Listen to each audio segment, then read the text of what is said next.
Hello everyone, मैं संजीव कुमार हरवा बुद्ध कड़ी फोर सिविल सर्विस में आपका स्वागत है। आज हम देखेंगे ग्रामीण अर्थव्यवस्था एवं पंचायती राज भाग 30। पटवारी में पंचायती राज 20 नंबर का आता है। हम प्रयास करेंगे 17 से 18 नंबर लाने का। हम 20 में से 20 नंबर भी ला सकते हैं। हमें विशेष ध्यान देना पड़ेगा MP प्लस भारत की करंट अफेयर्स पर। हम इसमें भी देखेंगे तो जैसे कि फसलों से संबंधित योजना कार्यक्रम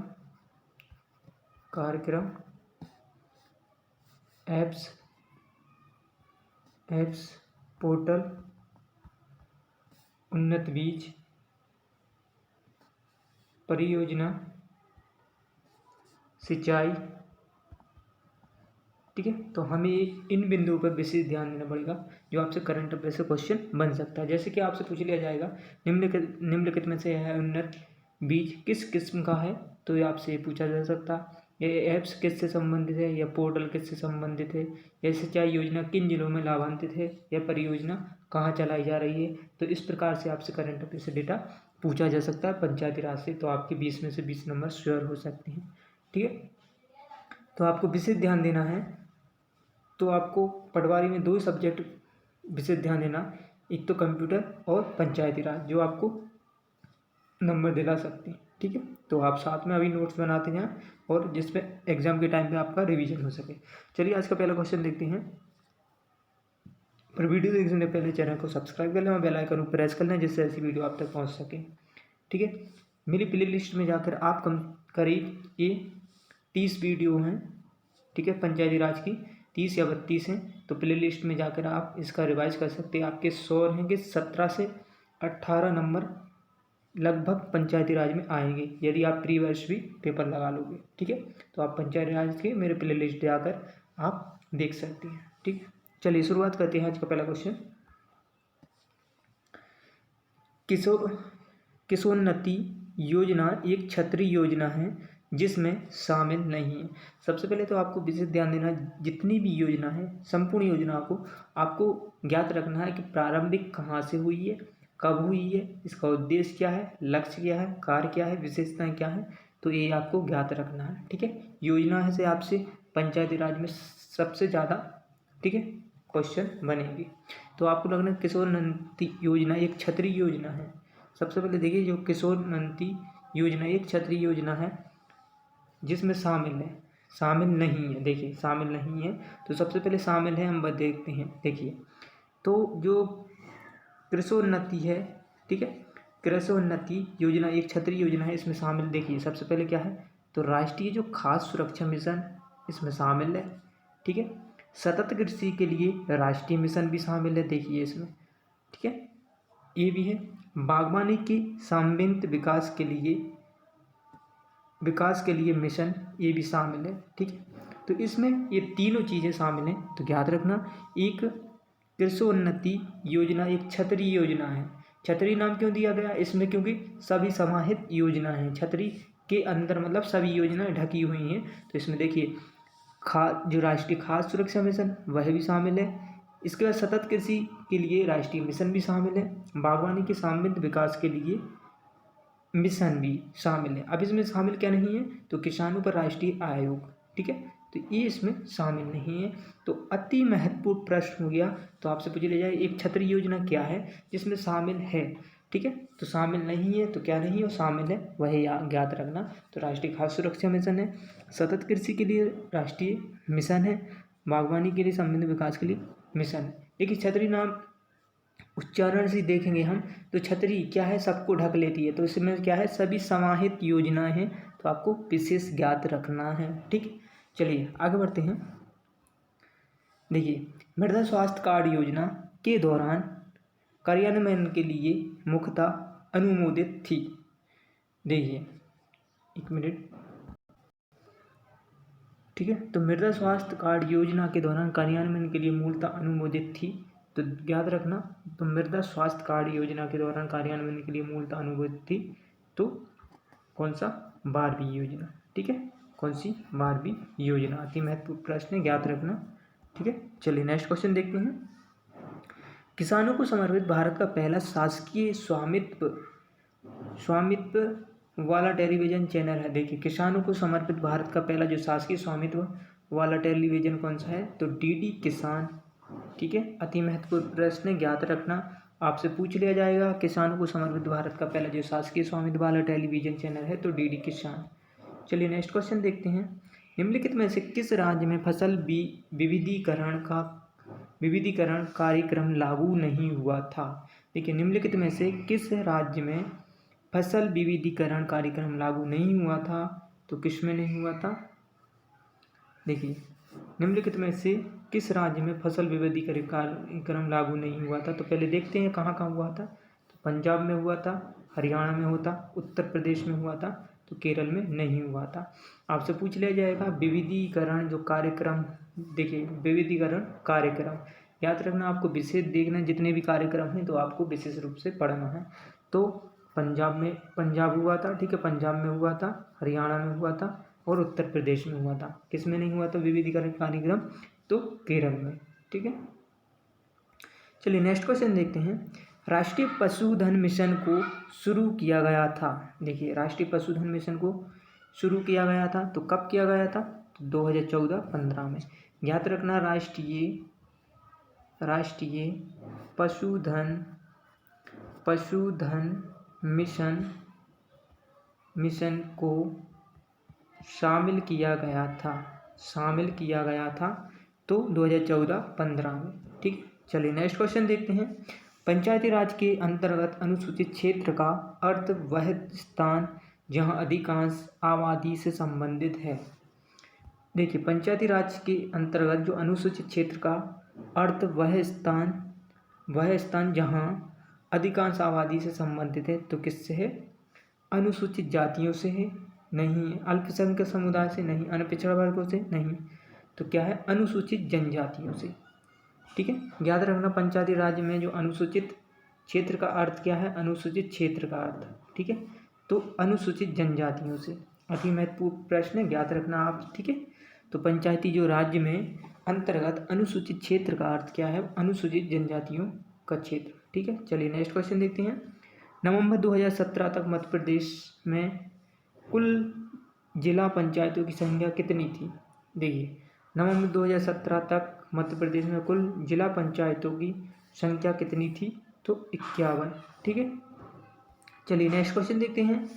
soil to silk Madhya Pradesh सरकार के किस संगठन के कार्यक्रम का नाम है? देखिए, आपको ज्ञात रखना है, सॉइल टू सिल्क तो क्या है ये? केंद्रीय रेशम बोर्ड का? नहीं। कुटीर उद्योग निर्देशालय का? नहीं। रेशम विपणन संघ का? नहीं। तो किसका है जी? Soil to silk Madhya Pradesh सरकार की किस संगठन का कार्यक्रम है? तो वो रेशम उत्पादन निर्देशालय। ठीक है, तो किसका है? तो रेशम soil to milk Madhya Pradesh सरकार के किस संगठन के कार्यक्रम का नाम है? तो रेशम उत्पादन निर्देशालय। ठीक है, तो soil to silk Madhya Pradesh सरकार के किस संगठन के कार्यक्रम का नाम है? तो रेशम उत्पादन निर्देशालय। चलिए नेक्स्ट क्वेश्चन देखते हैं। मोर क्रॉप पर ड्रॉप मिशन का प्राथमिक उद्देश्य क्या है? तो मोर क्रॉप पर ड्रॉप मिशन का प्राथमिक उद्देश्य क्या है? देखिए, तो मोर क्रॉप ड्रॉप मिशन का प्राथमिक उद्देश्य क्या है? तो खेती के लिए प्रयुक्त होने वाला जल संरक्षण। ठीक है, जो मोर क्रॉप ड्रॉप मिशन का उद्देश्य क्या है? देखिए, तो ठीक है, याद रखना, तो मोर क्रॉप पर ड्रॉप इसका उद्देश्य क्या है? खेती के लिए प्रयुक्त होने वाले जल संरक्षण। ठीक है, इसका उद्देश्य क्या है? जो मोर क्रॉप पर ड्रॉप का अर्थ है तो खेती के लिए प्रयुक्त होने वाले जल का संरक्षण, खेती के लिए प्रयुक्त होने वाले जल का संरक्षण। ठीक है, चलिए नेक्स्ट क्वेश्चन देखते हैं। केंद्रीय कृषि मंत्रालय के अनुसार भारत फसली वर्ष 2017-18 में मीट्रिक टन खाद्यान्न उत्पादन करने के लिए तैयार है।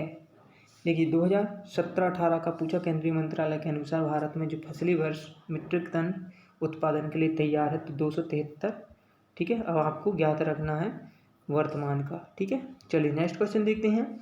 नेशनल डेवलपमेंट काउंसिल राष्ट्रीय विकास परिषद का गठन किया गया था। तो नेशनल डेवलपमेंट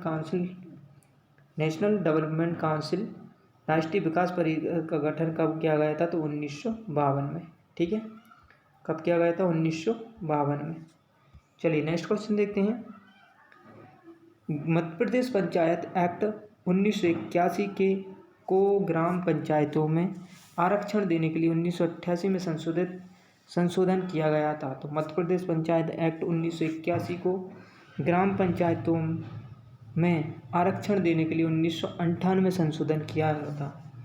तो देखिए, मध्य प्रदेश में जो पंचायत एक्ट 1981 में ग्राम पंचायतों को ST SC, ठीक है, अनुसूचित जातियाँ, SC ST अनुसूचित जनजातियाँ तथा महिलाओं को आरक्षण देने के लिए 1988 में संशोधन किया गया था। ठीक है, अति महत्वपूर्ण प्रश्न है, याद रखना। चलिए नेक्स्ट क्वेश्चन देखते हैं। मध्य प्रदेश जनपद पंचायत कृषि भूमि पर विकास कर का अधिरोपण नियम राजपत्र में अधिसूचित किया गया और लागू किया गया था। तो मध्य प्रदेश जनपद पंचायत कृषि भूमि पर विकास कर का अधिरोपण नियम राजपत्र अधिसूचित किया गया और लागू किया गया था। तो कब? 2000। ठीक है, तो मध्य प्रदेश में जो जनपद पंचायत कृषि भूमि पर विकास दर का अधिरोपण नियम राजपत्र अधिसूचित किया गया था। तो कब किया गया था? जनपद पंचायत मतलब कृषि भूमि पर विकास दर का अधिरोपण किया गया था। तो कब किया गया था? सन 2000 में। चलिए नेक्स्ट क्वेश्चन देखते हैं। मनरेगा के अंतर्गत एक वित्तीय वर्ष में कितने दिन का गारंटीकृत रोजगार दिया जाएगा? मनरेगा के अंतर्गत एक वित्तीय वर्ष में कितने दिन का गारंटीकृत रोजगार दिया जाएगा? तो 100 दिन। ठीक है, तो मनरेगा के अंतर्गत एक वित्तीय वर्ष में कितने दिन का गारंटीकृत रोजगार दिया जाएगा? तो 100 दिन का। ठीक है, चलिए नेक्स्ट क्वेश्चन देखते हैं। मध्य प्रदेश शासन द्वारा मत्स्य पालन में प्रशिक्षण के लिए प्रत्येक प्रशिक्षु मध्य प्रदेश शासन द्वारा मत्स्य पालन प्रशिक्षण के लिए प्रत्येक प्रशिक्षु को अनुदान के रूप में कितना पैसा दिया जाता है? देखिए, तो कितना? 1250 रुपये। मध्य प्रदेश शासन द्वारा जो मत्स्य पालन प्रशिक्षण के लिए प्रत्येक प्रशिक्षु को अनुदान कितना पैसा दिया जाता है? तो 1250। अति महत्वपूर्ण प्रश्न ज्ञात रखना आप। ठीक है, तो मत्स्य पालन से आपसे जितना भी बन सके उतना आपको पढ़ना है। ठीक है, अधिक से अधिक और अच्छा। ठीक है, तो मध्य प्रदेश शासन जो मत्स्य पालन में प्रशिक्षण के लिए प्रत्येक जो प्रशिक्षु को अनुदान के रूप में कितना पैसा दिया जाता है? तो 1250। ठीक है, चलिए नेक्स्ट क्वेश्चन देखते हैं। नंदीशाला योजना का उद्देश्य क्या है? देखिए, अब सबसे पहले तो हमें पढ़ना है नंदीशाला योजना क्या है, ये किससे संबंधित है। देखते हैं हम। अन्य राज्यों से अच्छी नस्लें खरीदना, ठीक है, नहीं। किसानों को निःशुल्क बैल प्रदान करना, नहीं। अच्छी नस्ल वाले बैलों को खुले बाजार में बेचना। देखिए, ये क्वेश्चन ऐसा है कि आप लगभग आपसे कम लोगों से सही हो सकता है, बल्कि गलत भी हो सकता है, क्योंकि सेम आंसर है। तो आप पूछो किसानों को निःशुल्क बैल प्रदान करना, क्योंकि नंदी से आप समझ सकते गाय बैल से संबंधित है। ठीक है, तो अच्छी नस्ल वाले बैलों को खुले बाजार में बेचना, नहीं। अन्य राज्यों में अच्छी नस्लें खरीदना, नहीं। तो इसका उद्देश्य क्या है नंदी? तो बेहतर देशी, सबसे पहले बेहतर देशी नस्लों को प्रजनन के लिए बेहतर अनुवांशिक क्षमता के बैल का उपयोग करना। ठीक है, सबसे पहले है जो बेहतर, जो मतलब देश की जो अच्छी नस्लें हैं, ठीक है, नस्लों के प्रजनन के लिए बेहतर अनुवांशिक क्षमता के बैल का उपयोग करना, मतलब ठीक है, प्रजनन के लिए तो अच्छे बैल का क्या करना? अनुवांशिक क्षमता के बैल का प्रयोग करना। नंदीशाला योजना का यह उद्देश्य है। अति महत्वपूर्ण प्रश्न है, याद रखना आप। तो बेहतर देशी नस्लों के प्रजनन के लिए बेहतर अनुवांशिक क्षमता के बैल का उपयोग करना। ठीक है, चलिए नेक्स्ट क्वेश्चन देखते हैं। स्पेशल एग्रीकल्चर जोन, विशेष कृषि क्षेत्र की स्थापना का उद्देश्य निम्न की उपलब्धता सुनिश्चित करना है। देखिए, स्पेशल जो एग्रीकल्चर जोन, विशेष कृषि क्षेत्र की स्थापना का उद्देश्य निम्न की उपलब्धता सुनिश्चित करना है। तो क्या है? देखिए, तो इसका उद्देश्य निम्न की सुनिश्चित करना क्या है? ग्रामीण क्षेत्रों में किसानों को सिंचाई सुविधा देना, नहीं। अर्ध शहरी क्षेत्रों में किसानों के बीच को, नहीं। जैविक खेती को करने वाले किसानों को उर्वरक नहीं, तो क्या है, किसानों को बेहतर प्रौद्योगिकी तथा सामरिक सहयोग करना। ठीक है, तो क्या है, स्पेशल जो एग्रीकल्चर विशेष कृषि क्षेत्र की स्थापना का उद्देश्य है किसानों को बेहतर प्रौद्योगिकी तथा सामरिक सहयोग देना। ठीक है, तो किसानों को बेहतर प्रौद्योगिकी तथा सामरिक सहयोग। ठीक है, तो याद रखना अति महत्वपूर्ण स्पेशल जो एग्रीकल्चर जोन है विशेष कृषि क्षेत्र की स्थापना का उद्देश्य ये है कि किसानों को बेहतर प्रौद्योगिकी तथा सामरिक सहयोग देना। ठीक है, चलिए नेक्स्ट क्वेश्चन देखते हैं। भारतीय संविधान का कौन सा अनुच्छेद पंचायती राज से संबंधित है? देखिए, भारतीय संविधान का कौन सा अनुच्छेद पंचायती राज से संबंधित है? तो अनुच्छेद 243। ठीक है, अति महत्वपूर्ण प्रश्न, याद रखना। ठीक है, तो भारतीय संविधान का कौन सा अनुच्छेद पंचायती राज से संबंधित है? अनुच्छेद 243। ठीक है, 243 पंचायती राज से संबंधित, 243 ए बी सी। ठीक है, चलिए नेक्स्ट क्वेश्चन देखते हैं। प्रधानमंत्री ग्रामीण डिजिटल साक्षरता अभियान का उद्देश्य क्या है? देखिए, अब आ गया है प्रधानमंत्री जो ग्रामीण डिजिटल साक्षरता का अभियान का उद्देश्य है। तो क्या है इसका उद्देश्य, देखते हैं। ठीक है, तो पूरी ग्रामीण आबाद को पढ़ना या लिखना सिखाना नहीं, ग्रामीण लोगों को उनके बच्चों को शिक्षित करने के लिए प्रेरित करना नहीं, ग्रामीण अशिक्षित लोगों को अंक जोड़ना सिखाना नहीं। तो क्या है इसका, ग्रामीण क्षेत्रों में लोगों को डिजिटल रूप से शिक्षित बनाना। ठीक है, तो इसका जो उद्देश्य है प्रधानमंत्री ग्रामीण डिजिटल साक्षरता अभियान का उद्देश्य, तो ग्रामीण क्षेत्रों में लोगों के डिजिटल साक्षरता के रूप में शिक्षित बनाना, ग्रामीण क्षेत्रों में लोगों को डिजिटल रूप से शिक्षित बनाना। ठीक है, चलिए नेक्स्ट क्वेश्चन देखते हैं। एक हालिया ICRIER रिपोर्ट के मुताबिक मध्य प्रदेश में गेहूं का उत्पादन वर्ष 2005-06 में 60 लाख टन से बढ़कर 2014-15 में लाख टन हो गया। तो देखिए, सबसे पहले तो हमें ये याद रखना ICRIER। ठीक है, हालिया रिपोर्ट के मुताबिक मध्य प्रदेश में गेहूं का जो उत्पादन 2005 से 6 में 60 लाख टन से बढ़कर 2014-15 में इतने हो गया। तो कितना, 17.1%। ठीक है, याद रखना, अति महत्वपूर्ण प्रश्न है। ठीक है, thank you. My video please channel को लाइक करें और अधिक से अधिक शेयर करें यदि वीडियो अच्छी लगी हो तो।